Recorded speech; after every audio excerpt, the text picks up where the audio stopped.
Wilbur Robinson dies alone in his Los Angeles home.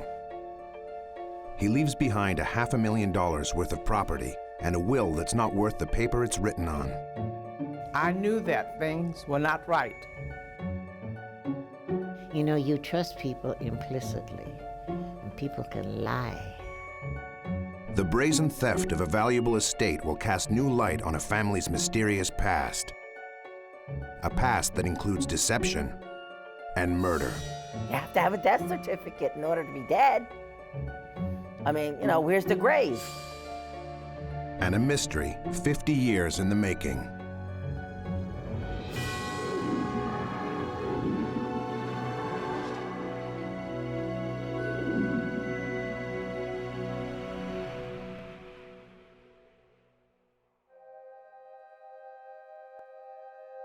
February 1996. 75-year-old Wilbur Robinson dies of lung cancer at his home in Crenshaw, Los Angeles. Wilbur is a widower with no children of his own. 1,000 miles to the north, his sister, Elnita, hears the news at her home in Seattle, Washington. Wilbur's death does not come as a surprise. The nurse called me and told me I had seen Wilbur a year before then. I went down, and he was dying of cancer at that time. 6 months later, Wilbur was sick again, and they told me that he wasn't gonna make it.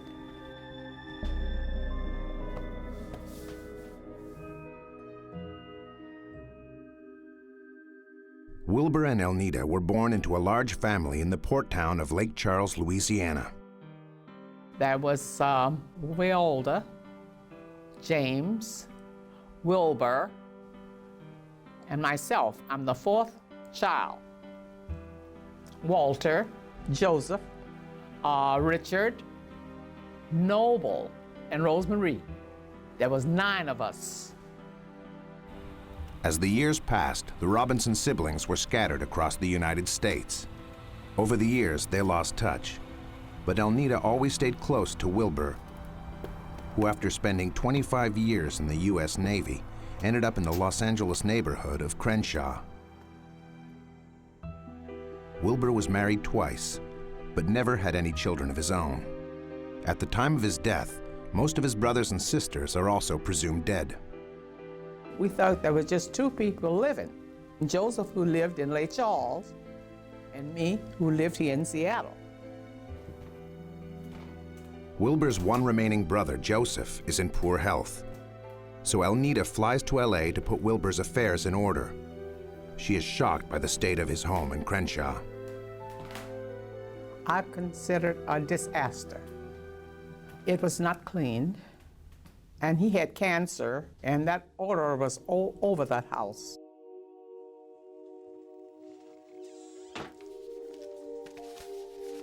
Despite the chaos, Wilbur seems to have been extremely careful with his money. He had lots of insurances, and he had money. He had a fairly good retirement. He also had money in the credit union. He told me that.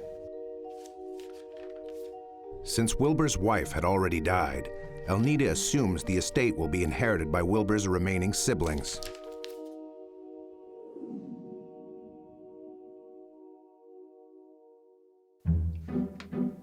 Listen, this is will. You understand? He told me Take care of this. he made up his will. It was for the family trust. That's what it's named.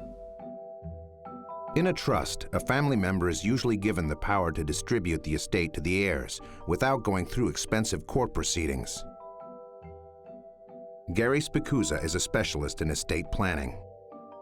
A trust avoids the probate court system. It is a private disposition of your property rather than a public one through the probate court system. In his trust, Wilbur authorizes 3 people to look after the distribution of his assets: Elnita, Wilbur's stepdaughter Dolores, and a cousin, Joanne. I believe Mr. Robinson did the exact correct thing by having 3 successor trustees with undoubtedly a majority before any decisions were made. Then you have everybody looking over everybody's shoulder and make sure everything is done correctly. Dolores also lives in Seattle. When visiting Wilbur in LA, she had seen the trust paperwork for herself. He had left me a little money, and then so much for other close friends of his. But his sister was the one that was the beneficiary. Everything, it would be done at her discretion. Wilbur's trust is worth several $100,000. He had a huge stamp collection. He had all kind of coins.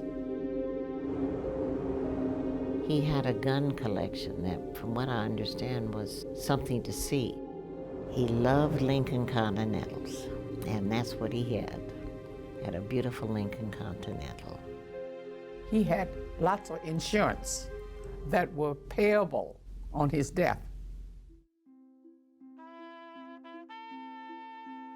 On February 9th, 1996, Wilbur Robinson is laid to rest.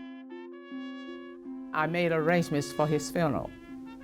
He was buried at a cemetery there in LA. It's called Riverside for veterans. He had retired from the Navy for 25 years. They gave me Wilbur's flag. After the funeral, Dolores, Wilbur's stepdaughter, joins the rest of the mourners at Wilbur's home. We went to his house and we sat there and we talked, and reminisced about him and looked around, and his nephews, they were just taking stuff. He had pictures on the wall. He had paintings. His sister and her husband and I, we're all sitting there watching them. You never expect to see anything like that. And it was an eye-opener.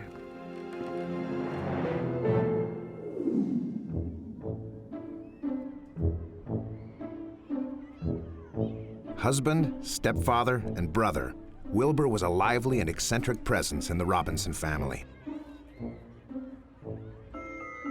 Everybody just loved him. He was a friendly person. And he loved to garden. He lived out in the outskirts of Los Angeles. So he had chickens and turkeys and all kind of stuff like that. He just lived like a slob. But I loved him. He was still my brother. 15 years younger than his wife, Wilbur was roughly the same age as his stepdaughter, Dolores.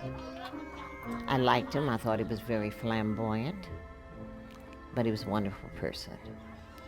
Had a lot of fun with him. He would do anything for you, and he'd do anything that even if you didn't know you needed it, he would do that for you too.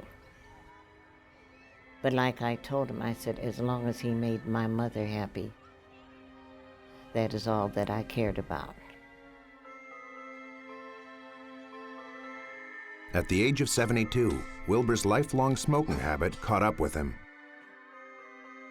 I called him and I asked him how he was doing. I said, I haven't heard from you. He said, well, I've been in the hospital. And I said, why didn't you call me? He said, well, I didn't want to worry you. I said, well, is everything okay? And he said, well, I might as well tell you. And that's when he told me he had lung cancer. And I just broke down crying. As the cancer developed, Dolores kept a close eye on Wilbur's progress. He dealt with it very well. And up until about maybe 4 months, then he took a turn for the worse. He couldn't take care of himself. But I found that out when I went to California. He always like he was fine. But it wasn't. And he drank a lot. He had a lot of drinking friends. As Wilbur's health declined, professional caregivers were hired to look after him. He had caregivers, and the ones that I met were just wonderful people, took very good care of him, very good care of him. And then he had a neighbor next door that was very good to him too. Everyone around Wilbur noticed that his mind was beginning to deteriorate. He did get confused somewhat. You know, that's to be expected, you know, and that was going to happen. The caregiver was there, and she asked me, did I want some coffee? I said, yes, I'd like a cup of coffee. And he called me Frances, that was my mom. And I said, no, honey, it's Dolores. And I went in and sat down next to him. He said, when'd you get here? I thought I heard Frances. I said, no, that was me. Luckily, Wilbur was prepared. With the help of his lawyer, he had already drawn up both a will and the papers to establish the family trust. He did tell me about the will, and he took it out and showed it to me. And basically, you know, when a person makes a will, you're supposed to honor it. And as far as I knew, like he told me, you're not going to have to worry. That wasn't the point. The point for all of us was getting him back on his feet again. But we knew Wilbur was very ill. We knew he was very, very ill. And increasingly vulnerable to outside influence. He was a very trusting person, a very trusting person. He was of the old school, your word is who you are. And that's what, you know, he was all about. In the months before his death, Wilbur is surrounded by caregivers, nurses, lawyers, neighbors, and family members. But it's the person whom he trusts the most that will take full advantage of his confusion and fragility.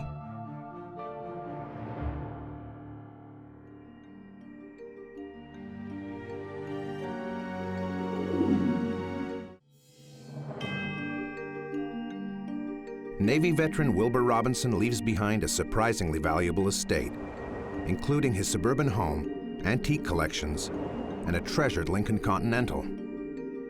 Wealth that his immediate family assumes will be passed on to them.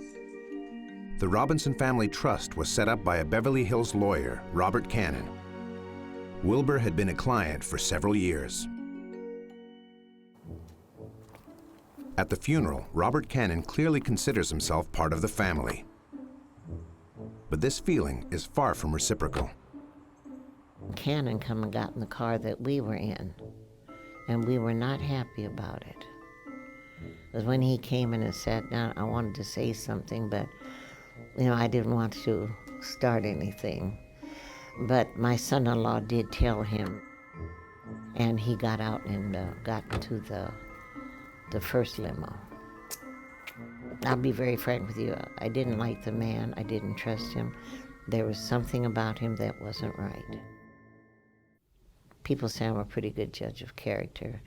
I like people, but if I kind of sense something wrong with you, I don't have anything to say to you. And he was trying to talk, and I just would not talk to him.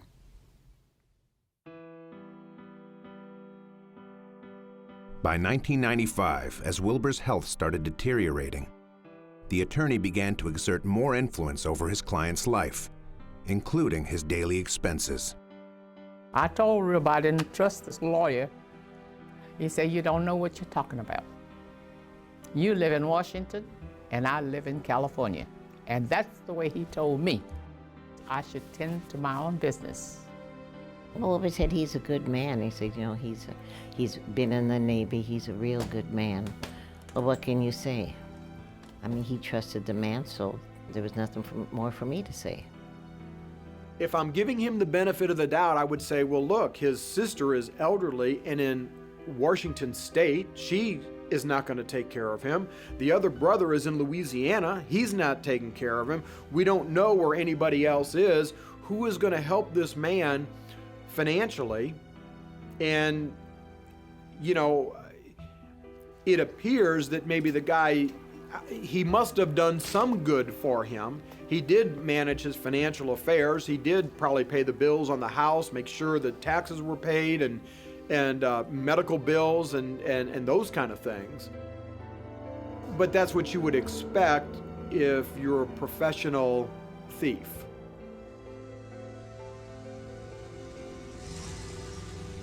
I knew that things were not right. You know, when his lawyer left town and left no money, and he called me to send him $500 until his lawyer come back. Wilbur had about 3 or 4 bank accounts. Now, Wilbur wasn't able to go anyplace, but there were so many withdrawals, it didn't make sense.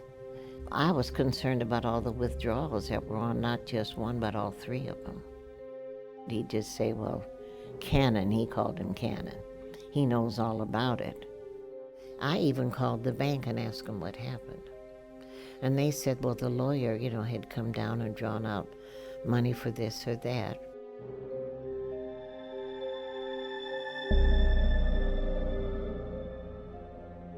A few months before Wilbur's death, Dolores finally summoned Robert Cannon to a meeting with a social worker. I called Cannon's office the day after I arrived, and I was told that he was very busy and they didn't know whether or not he could make it. But he showed up for the meeting. Cannon's explanations did not impress Dolores.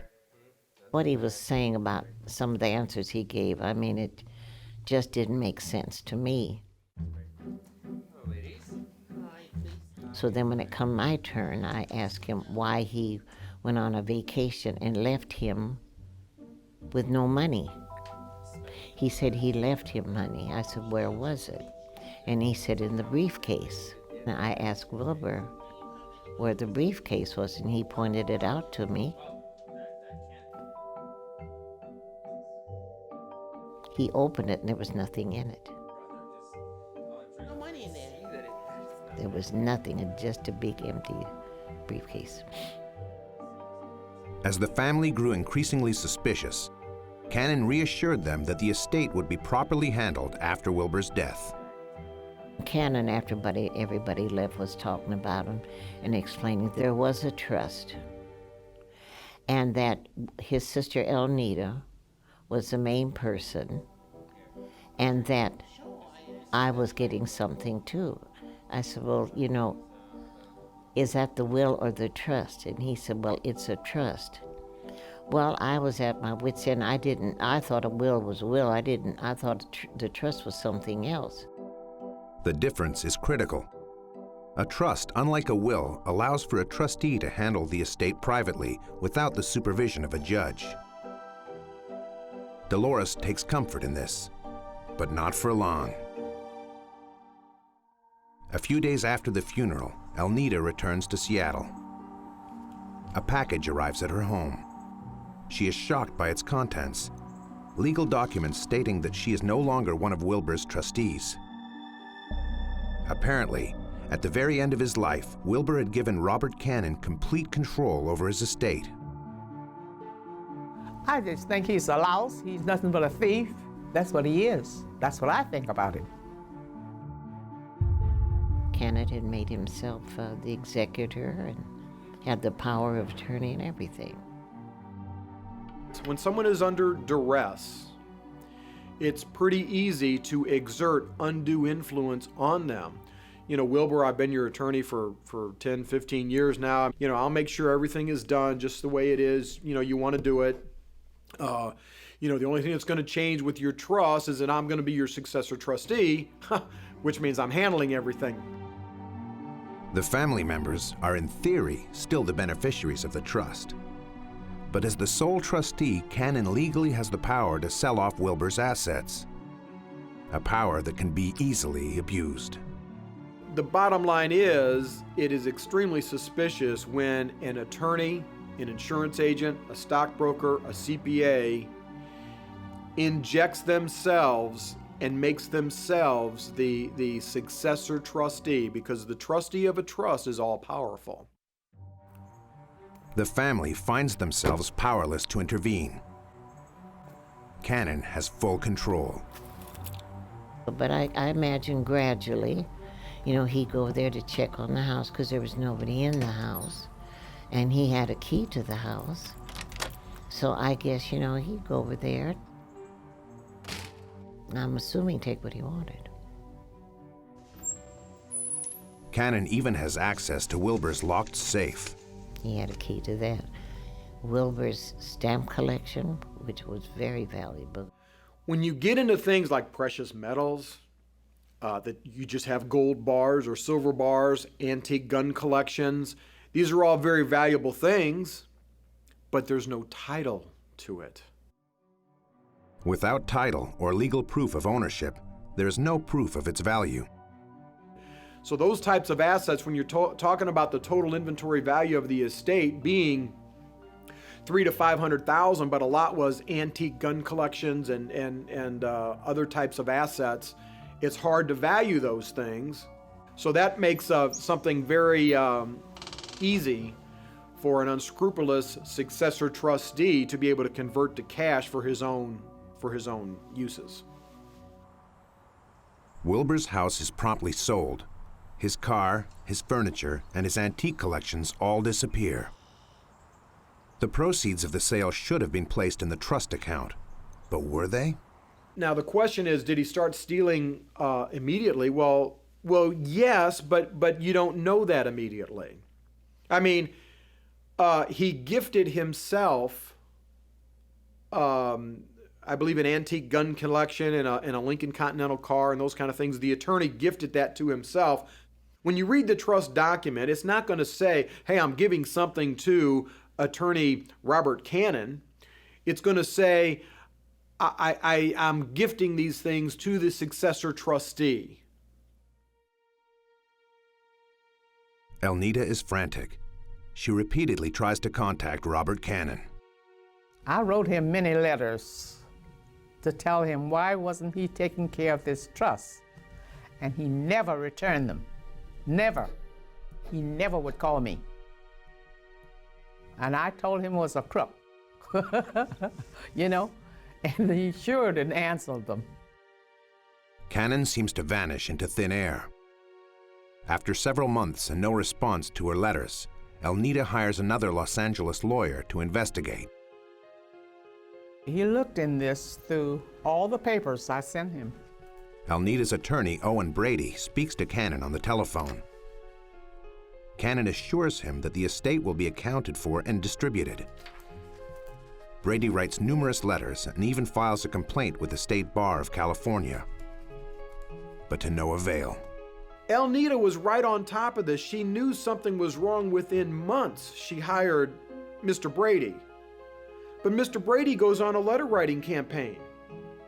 What the hell good is that going to do for Elnita? Nothing. A Superior Court judge has the power. It's all Mr. Brady would have had to do was file a simple petition and ask a judge to remove Cannon as the successor trustee because there is the appearance of impropriety.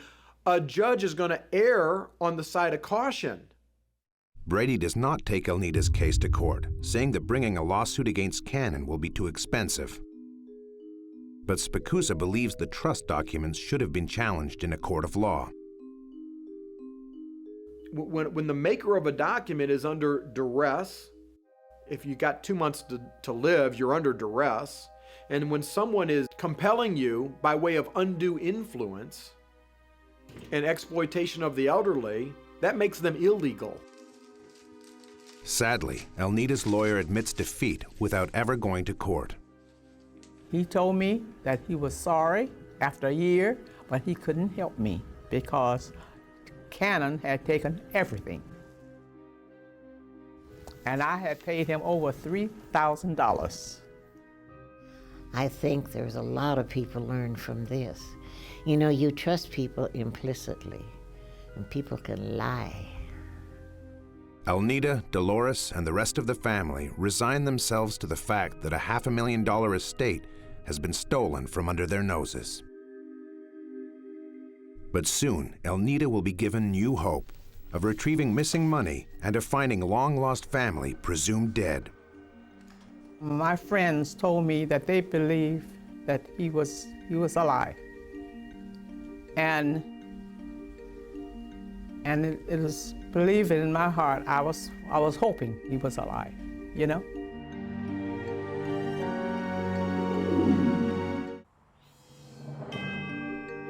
Ten years pass, and the loss of Wilbur Robinson's estate is a dim memory for his sister Elnita. Their other brother Joseph has also passed on, and the lawyer who robbed her family of their inheritance has disappeared without a trace.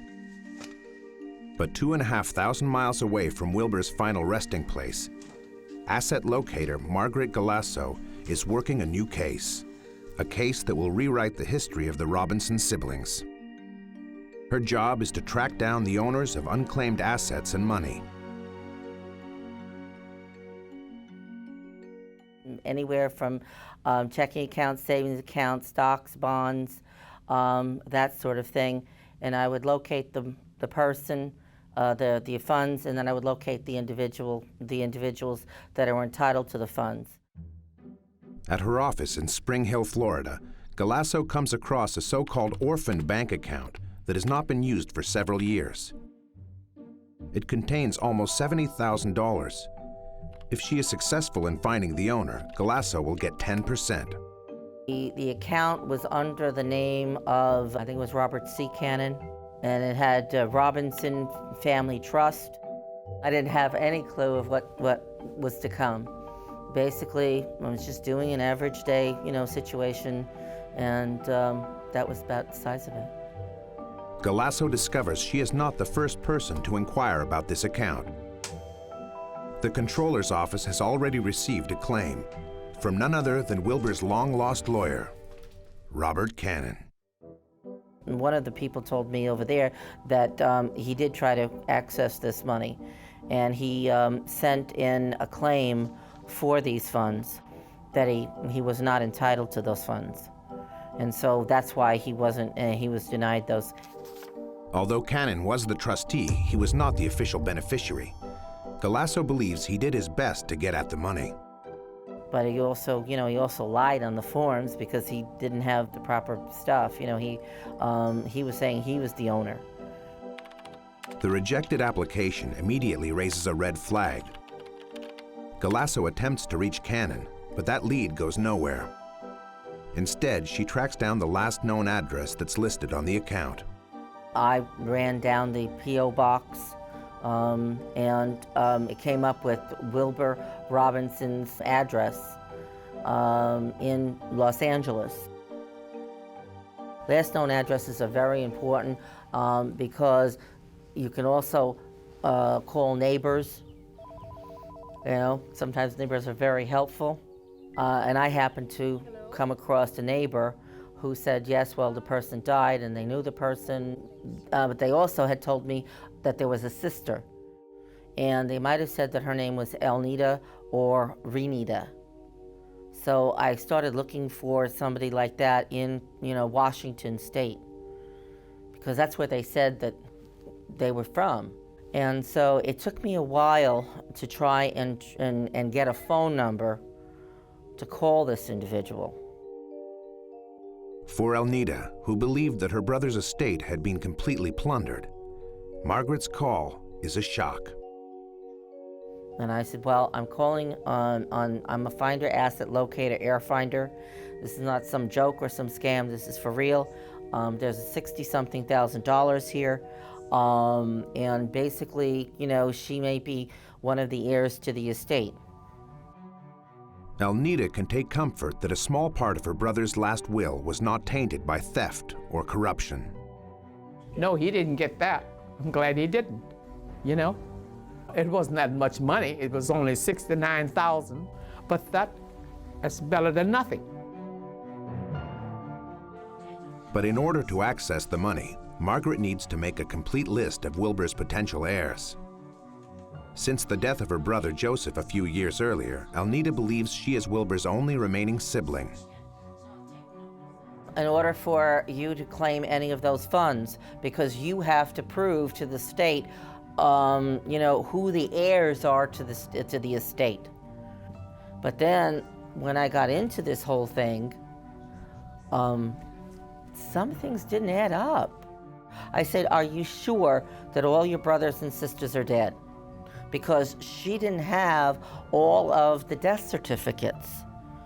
I said, "You don't have all the death certificates?" And then she started telling me about her, brothers and sisters. Elnita and her 8 siblings grew up during the Great Depression in Lake Charles, a port town on the western fringe of Louisiana. My father raised chickens. He made a garden. My mother could do anything with food.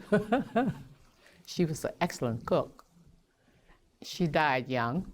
She died at 54 of a heart attack. But my mother, I never went hungry. And it was a wonderful family. My father was a longshoreman. So when he did work, he made money. But my mother could manage anything. She could make anything. She was just a wonderful woman.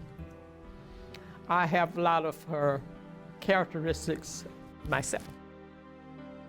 Elnita's 2 sisters, Viola and Rosemarie, both died in 1980.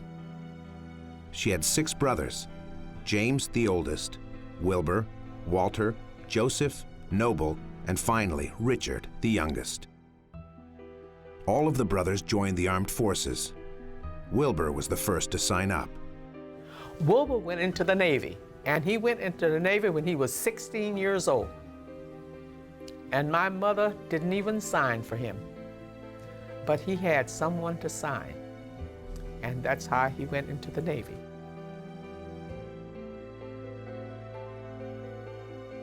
Richard Robinson, Elnita's youngest brother, followed in Wilbur's footsteps. With long stretches overseas, regular contact was difficult. In 1959, when Wilbur and Richard were back on shore leave, some of the siblings organized a get-together. 59, when I went to Los Angeles, we had my sisters were there, and Wilbur, and Richard, and they had my oldest sister, fix a dinner for us in Los Angeles. That was a happy occasion that we all were together. I got the pictures of all those taken at that time. Elnita stayed in touch with Wilbur, but this photograph, taken in 1959, would be her last memory of her youngest brother, Richard, who went overseas and was never heard from again. Richard was the second brother to lose contact with his family. Walter, who also served in the Navy, hadn't come to visit in years. He never called me. He was kind of on the wild side. The boys were tough. They really was. They chased women, and he was in the Navy. He stayed in a long time. After 50 years, Elnita assumes that Walter and Richard, like the rest of her siblings, are dead.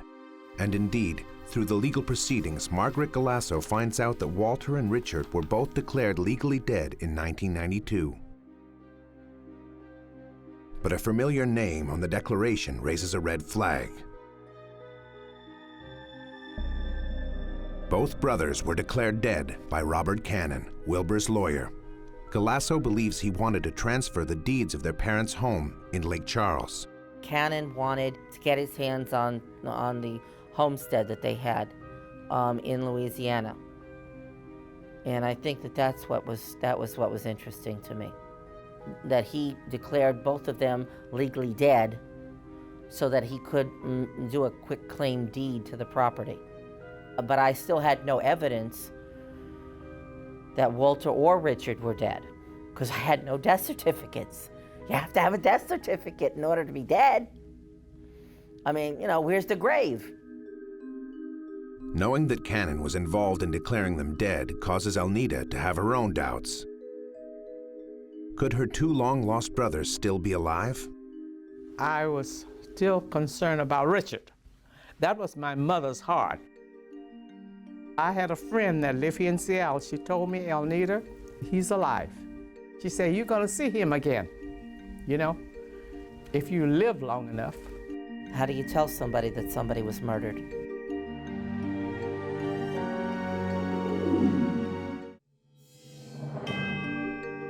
"80-year-old Elnita believes she is the only living Robinson sibling.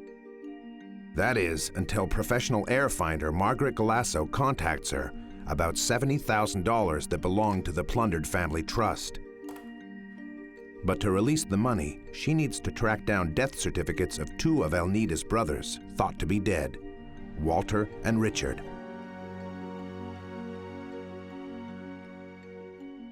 Galasso does not have much to go on.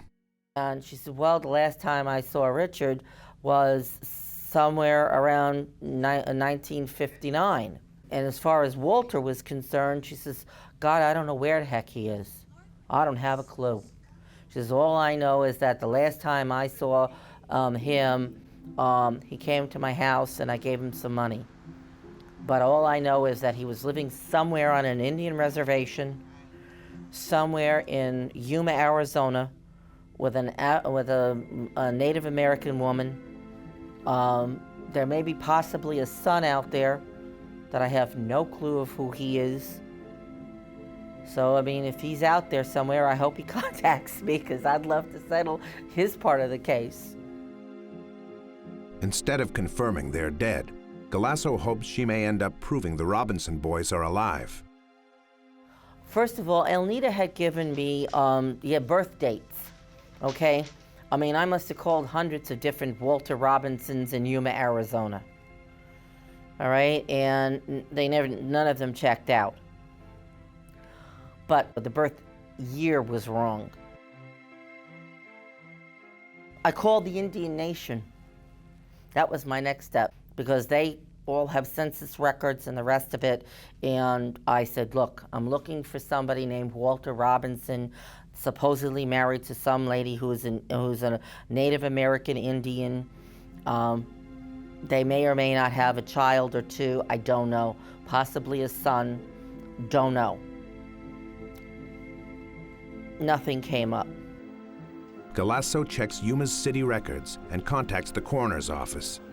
Finally, a secretary at the police department gives her some solid information. I called over there, and they were saying that there was a Walter Robinson that they had handled the case that was in a pauper's grave. They said that basically he was deceased. I didn't believe that he was alive. I didn't. You know, from his lifestyle, to living on a reservation, and I'm sure he was drinking. It's a huge disappointment for Galasso. Walter had died penniless and alone. But it gets worse. The secretary over there gave me the funeral home's name. Well, and that took some doing too, because I had to call different places because some of those names had changed. Because now it goes back to 1981. Finally, the lady said, well, this is what it is. She sent me the death certificate. Wow, that blew me away.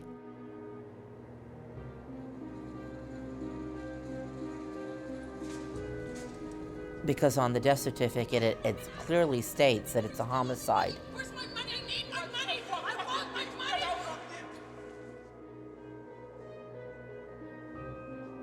money! He was shot through the left side aorta, and it states that he was shot with a .22 gauge, and that he was found in the seat of a car.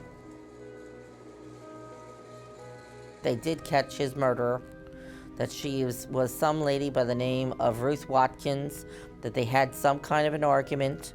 They don't know what the argument was about. Galasso calls Elnita with the news. How do you tell somebody that somebody was murdered? You know, I called her and I said, look, I think I found Walter. And I think, you know, he's deceased. She took it very well. But then I had to lay the bomb, you know, which I said, you know, I hate to tell you this, but he didn't die of natural causes. I figured Well, he lived a pretty tough life. And maybe he was supposed to die like that.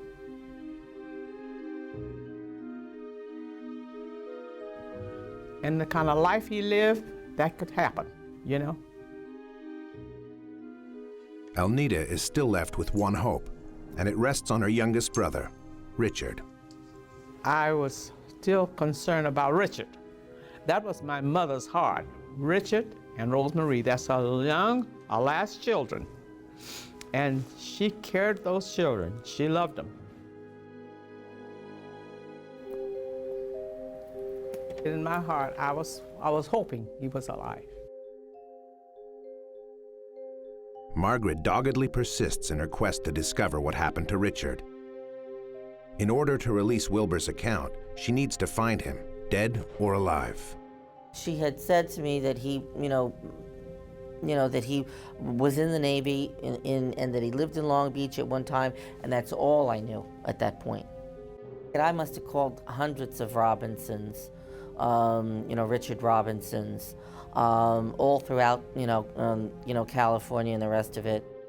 The thing of it is that I also was looking for somebody specific. I was looking for somebody who was African American, which I knew, but I had one thing that most people didn't have, which was the birth date. In the Los Angeles area, 2 Richard Robinsons have the same birth date as Elnita's brother. The first one Margaret gets on the phone tells her he is white. The other Richard Robinson does not have a listed phone number, but Margaret finds his address. Started calling some of the neighbors. A couple of neighbors down about 4 or 5 houses down the street. There's a kid named Ferguson. Margaret asks a favor of the 25-year-old Julius Ferguson. I think that there is a gentleman down the street, about 3 or 4 houses down the street, and I want to give you my number because I can't get a hold of this guy. I have, he doesn't have, he's not listed, he's an unlisted phone number. I said, look, I'll even give you $25 if you just go down there and ask him a couple of questions. And I said, by the way, I'm looking for a man who is African American. This kid was really cute because he said, oh no, ma'am, we're all black here. I said, no, I wasn't care if you're all black. I said, I want to know if he's African American because I'm looking for a person who it may be the potential heir to the estate of his brother. And I need to know if he comes from Lake Charles, Louisiana. So the guy wrote it all down. He says, well, ma'am, I go by there every day with my dog. And I sit on that porch and I chat with this gentleman every day. Ferguson sets off to question his elderly neighbor. Is Margaret Galasso on the verge of cracking a half-century-old mystery? I nearly fell off the chair. God bless him, I nearly fell off the chair. I couldn't believe it. I say, are you telling me the truth?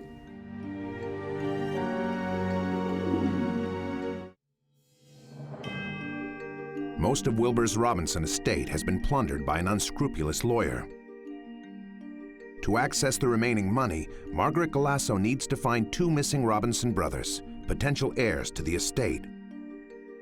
Walter is dead, but the youngest brother, Richard, may still be alive. And the trail leads to an address in Palmdale, California.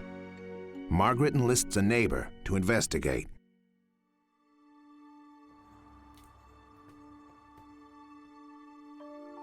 He went down there and he asked Richard all these questions.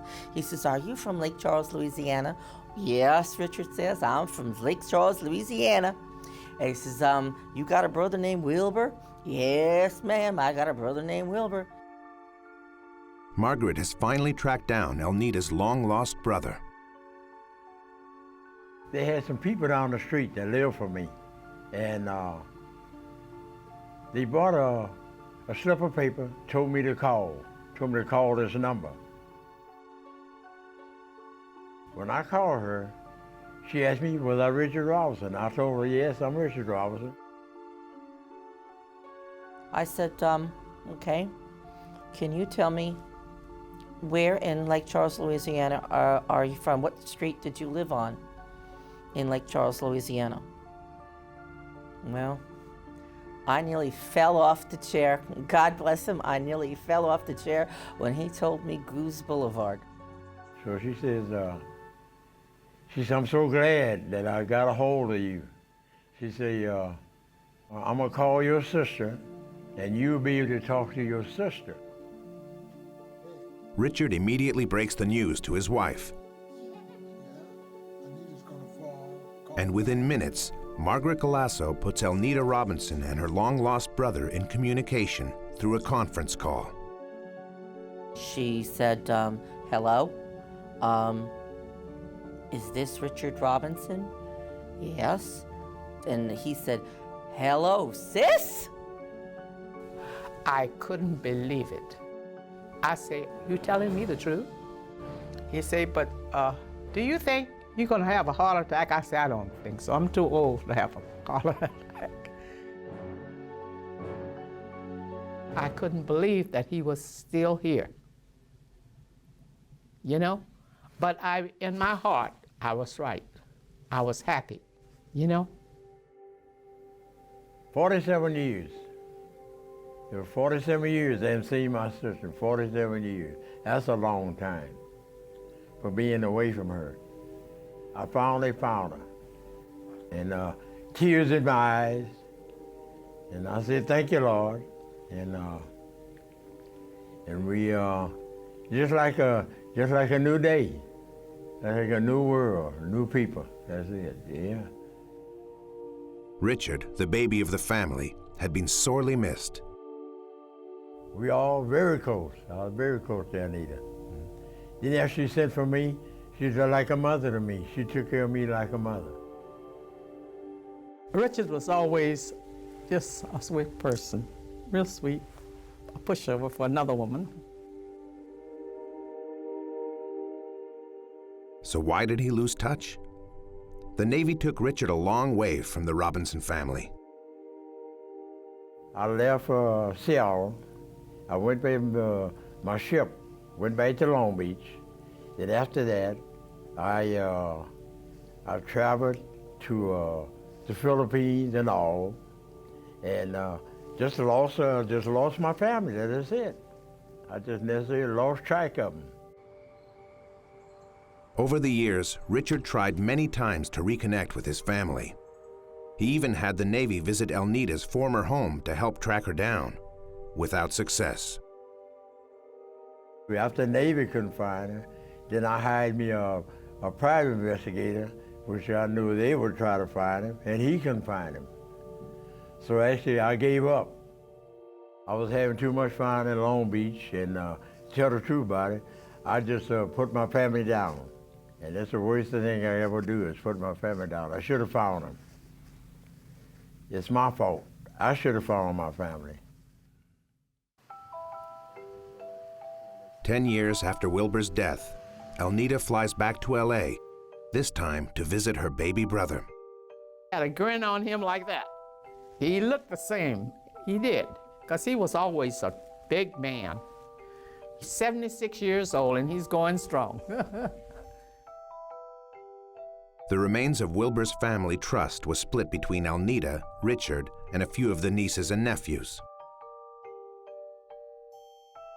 We got $14,000 apiece. I'll tell you what, I went crazy on it. Washer, dryer, stove, and my wife, she went crazy on clothes, that's it.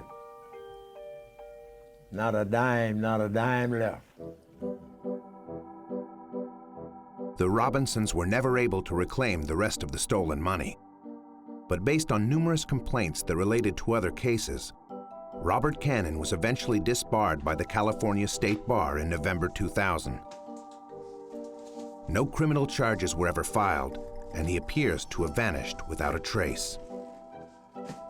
He raked this estate to the tune of almost $250,000 to $500,000. He was the Grinch that stole Christmas. I mean, basically, that's the only thing I can say. But without Robert Cannon and the missing family trust, Richard and Elnita would not have found each other. The loss of one brother led to the return of another one. He calls me probably three times a week, and I do the same. If he don't call me, I call him, you know. But I'm so thankful to God he's here today. Sometimes you got to wait for things to happen. And I prayed, and this would happen. This would really happen. I finally found him.